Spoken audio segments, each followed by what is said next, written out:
November 28, 1953, 2:17 in the morning, New York City.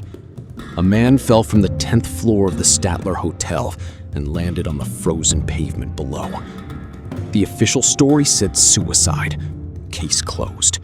His family was handed a settlement and told not to ask questions. His name was Frank Olson, Army biochemist, father of 3, top secret clearance, and the most visible casualty of the most illegal government program in American history. They called it MKUltra, and the people who ran it spent decades making sure you would never find out it existed.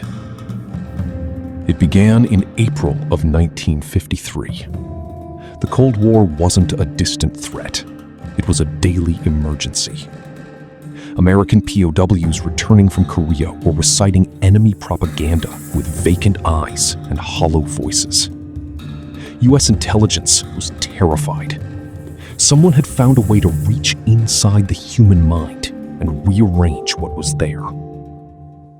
CIA Director Allen Dulles decided America needed to get there first, no matter what it cost, no matter who it cost.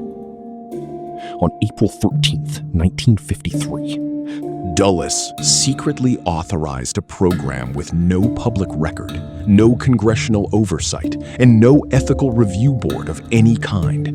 He handed it to a mild-mannered chemist named Dr. Sidney Gottlieb, a man who grew his own food on a rural Virginia farm, practiced folk dancing on weekends, and spent his working hours designing ways to destroy the human mind.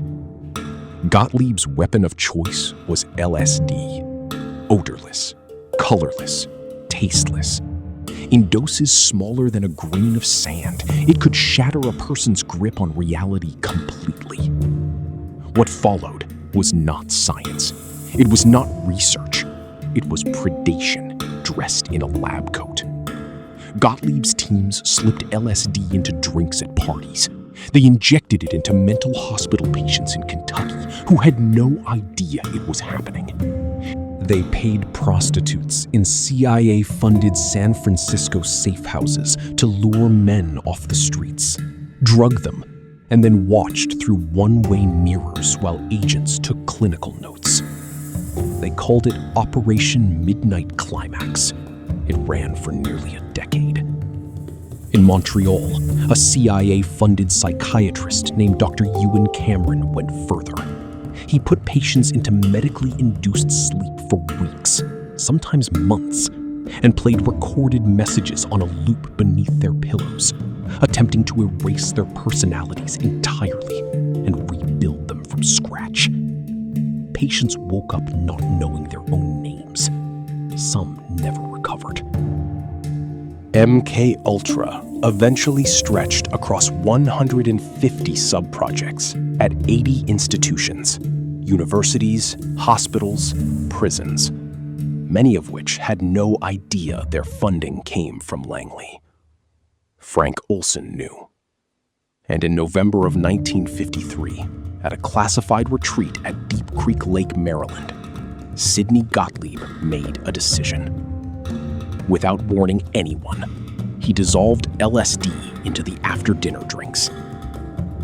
Frank Olson had never taken it in his life. Within hours, he was convinced the people around him were laughing at him. Within days, he was paranoid, withdrawn, and telling colleagues he wanted out of the CIA entirely. He had seen things he couldn't live with.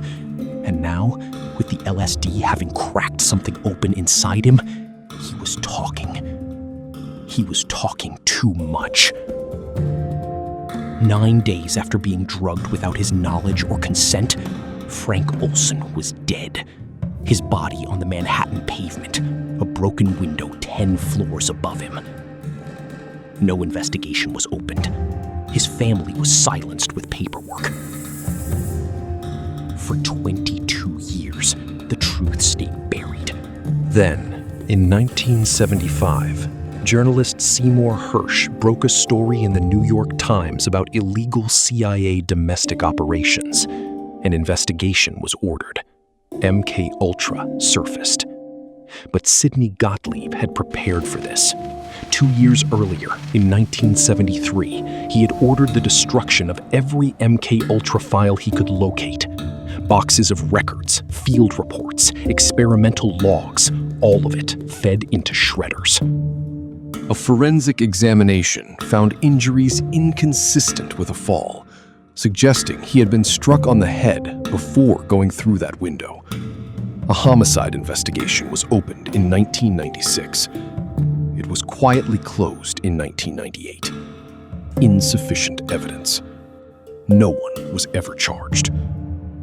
Sidney Gottlieb died in 1999 at the age of 80 on his Virginia farm, surrounded by his goats. A free man. An uncharged man. The survivors of MKUltra, those who lost their memories, their minds, their years, received no apology from the United States government. No compensation. No acknowledgement that fit the scale of what was done to them. And the question that no congressional hearing has ever fully answered remains exactly where Gottlieb left it. Buried beneath classification levels that don't officially exist, in programs that have no public record, run by people who are very, very good at making sure no one ever finds out. The files that survived are real. The experiments were real. The only thing we still don't know is whether the past tense is accurate.